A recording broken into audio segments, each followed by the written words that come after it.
कामयाब बेटियों की कहानी से रूबरू कराते हैं। आज भी एक बेहद ख़ास बेटी की कहानी जो कि म्यूचुअल फ़ंड के बाज़ार में डिस्ट्रीब्यूशन के बिज़नेस में उतरी हैं।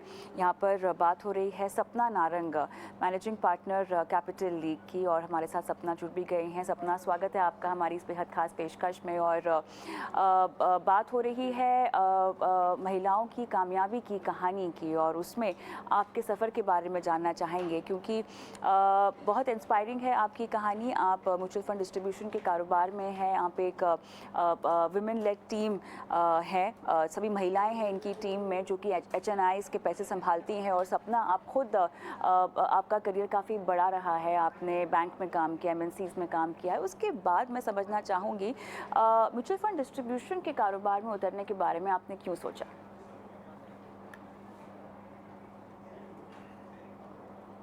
ये सही बात है। मैं एक बड़े बैंक में काम करती थी।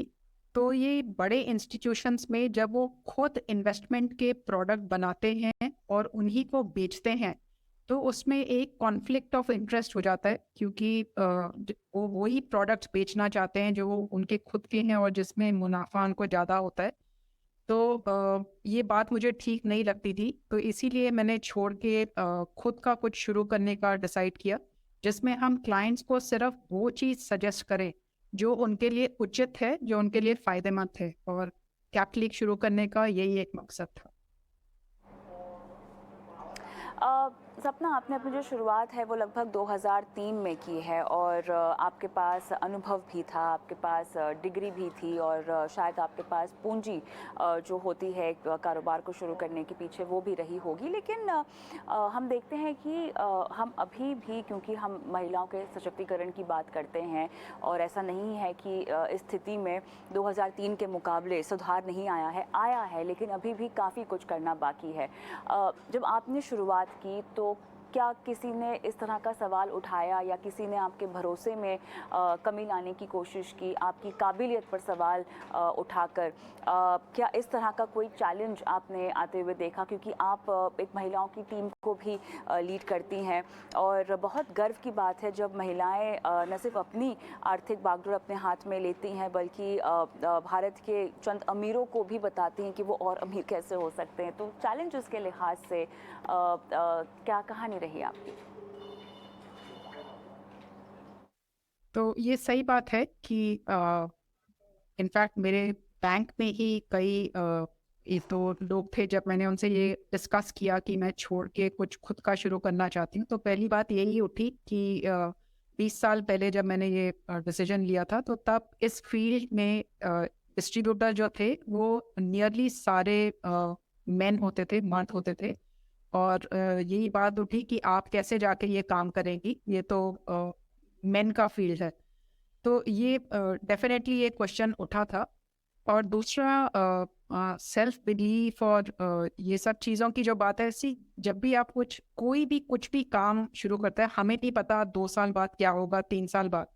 तो कुछ हद तक तो मतलब रिस्क होता ही है, आपको वो कदम उठाना है, फिर ही पता चलेगा कि 1 साल बाद क्या होगा, 2 साल बाद क्या होगा। तो घबराहट तो होती है अनसर्टेनिटी के कारण। और फाइनेंशियल सपोर्ट ऐसा मतलब कुछ नहीं था। इनफैक्ट तब मेरे पास एक होम लोन भी था, कार लोन भी था, फिर भी मैंने ये डिसीजन लिया खुद का शुरू करने के लिए। तो घबराहट तो होती है, they are not to wage about it, but कदम ले लिया। दूसरा, आपने ये मेंशन किया विमेन की आर्थिक स्थिति के बारे में देश में। सो उसके बारे में मैं कुछ बोलना चाहती हूँ। ये चीज़ सी ये एक बहुत इम्पोर्टेंट इशू है, और ये इशू सिर्फ महिलाओं के लिए नहीं है, ये पूरा इंडिया के डेवलपमेंट और प्रोग्रेस का इशू है। कि जब तक विमेन इक्वल पार्टिसिपेंट नहीं बन जाए इंडिया के इकोनॉमिक ग्रोथ में, तब तक देश रियली फुल पावर से आगे नहीं बढ़ सकता। तो इसके 2-3 इश्यूज हैं। एक तो ये है जो हमारे समाज में परंपरा इतने सालों की है कि लड़कियां दूसरे घर की होती हैं, तो इसीलिए जब भी लैंड है या बिजनेस है वो हमेशा लड़के के नाम करते हैं। तो इससे कई जनरेशन्स में लड़की और लड़के में वेल्थ का गैप बढ़ जाता है। बट दूसरा इशू ये है कि हमारे गवर्नमेंट क्या पॉलिसीज फॉलो कर रही हैं। तो आप देखिए, कहीं पर भी कोई सरकारी नौकरी हो या कोई फैक्ट्री में काम हो, तो सेम लेवल के काम पे चाहे लड़का हो चाहे लड़की हो, तो सेम सैलरीज हैं, सेम हेल्थ बेनिफिट्स हैं, same economic employed provident fund है। तो इसका जो भी महिलाएं हैं इनका पूरा उनको यूज करना चाहिए। और तीसरा इशू ये है कि अल्टीमेटली एक तो होता है कि दूसरे लोग हमारे लिए क्या कर रहे हैं, बट सबसे इम्पोर्टेंट ये है कि हम क्या अपने लिए कर रहे हैं।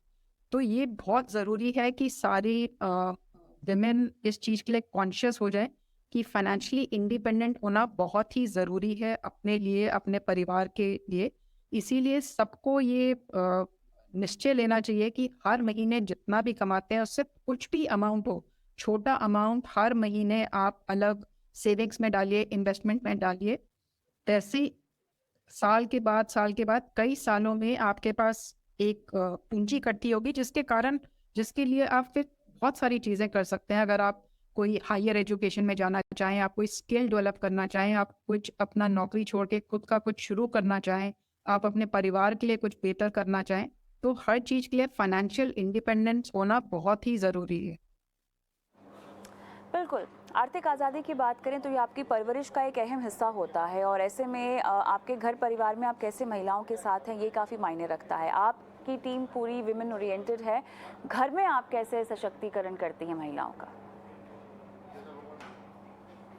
तो घर में तो सब पढ़े लिखे हैं, तो उनको मतलब ये बेसिक कॉन्सेप्ट है। बट मेरे घर में जितने भी मेरे हेल्पर्स रहे हैं ओवर द इयर्स, कोई भी जो खाना बनाते हैं या कोई भी है, तो ये मैं सबको बोलती हूँ कि महीने की जितनी भी तनख्वाह मिलती है उसमें से थोड़ा सा निकाल के जरूर अलग रखना है। कुछ भी इशू हो, कभी भी आपको कुछ भी खरीदना है, कोई कूलर खरीदना है, कोई कुछ खरीदना है, पहले पैसे जमा करिए, फिर उसको जाके खरीदिए। क्योंकि मैंने देखा है कई बार ऐसे होता है गांव में उनको कुछ ज़रूरत है और वो मनी लेंडर से पैसे बोरो कर लेते हैं और फिर सालों साल वो उस एक इंटरेस्ट को ही पे ऑफ करने के प्रॉब्लम्स में फंसे रहते हैं। तो इसका बस एक ही तरीका है कि हम सबको ये समझ लेना चाहिए कि कॉन्सेप्ट यही है, बूंद बूंद सागर बने। हर महीने जो भी आता है उसको धीरे धीरे धीरे धीरे उसको सेविंग्स में डालें और फिर जब भी आपकी जानकारी हो या कंफर्ट लेवल हो तो उसको लॉन्ग टर्म के लिए इन्वेस्ट करें, तभी वेल्थ बनता है। अ, सपना, आप जिन परिवारों के पैसे संभालती हैं ये बताएं कि उन परिवारों की महिलाओं का एटीट्यूड पैसों को लेकर, निवेश को लेकर कैसा है? मेरी टीम अब हम करीब 2000 करोड़ हैंडल करते हैं और ऐसा कुछ नहीं है कि हम स्पेसिफिकली औरतों के लिए इन्वेस्टमेंट करते हैं या कुछ। तो हमारे जिन फैमिली से हम डील करते हैं, मतलब मेन से भी हम डील करते हैं वुमेन से, तो ऐसा कुछ सेग्रीगेशन नहीं है।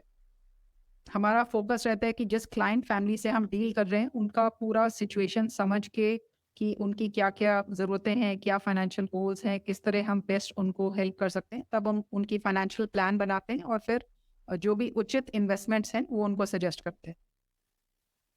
पांचवा आंसर कंटिन्यू करना। तो आपने एक बहुत ही उचित क्वेश्चन पूछा, बिकॉज ये जैसे मैंने आपको बोला कि बहुत सारी चीज़ें इसलिए होती है क्योंकि वो इतने सदियों की परंपरा चली आ रही है।